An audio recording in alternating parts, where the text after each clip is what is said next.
Hi అండి అందరికీ. ఈరోజు మటన్ కర్రీ ఎలా వండాలో ట్రై చేద్దామండి. మాకు భీమవరంలో మటన్ కేజీ 1000 రూపాయలండి. మీ ఏరియాలో మటన్ కేజీ ఎంత ఉందో ఒకసారి కామెంట్ చేయండి. మాకు పోతు మాసం అయితే 1000 రూపాయలండి.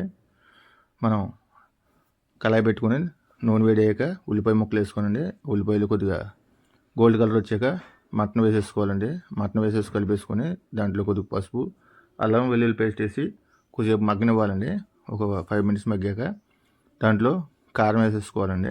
కారం వేసేసుకొని కారం వేసిన తర్వాత ఉప్పు కూడా వేసుకొని కలిపెట్టుకొని ఒకసారి మూత పెట్టుకొని పక్కన పెట్టుకోవాలండి.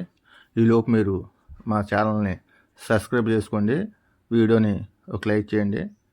ఓకే, అలా కలుపుకున్న తర్వాత ఒక 5 మినిట్స్ అలా ఉండేప్పటికి మటన్లో ఉండే వాటర్ అంతా బయటకు వస్తుందండి. మటన్లో కొద్ది వాటర్ ఉంటుంది కనుక ఆ వాటర్ బయటకు వచ్చిన తర్వాత మనం మటన్ దీన్ని బట్టి 1 గ్లాస్ 2 గ్లాసులు వేసుకోవాలి. మా భీమవరంలో మా పోతు మాసం మట్టుగా మనం చికెన్ ఉన్నట్టే 1 గ్లాస్ వేసుకుంటే ఉడికిపోద్దండి. అదే ఆడగూరలో అయితే కొద్దిగా టైం పడుతుంది కనుక ఇది మా మటన్ అయితే ఈ పోతు మాసం అయితే 1 గ్లాస్ వేసుకుంటే సరిపోద్దండి. Okay, mutton ready. Thank you for watching.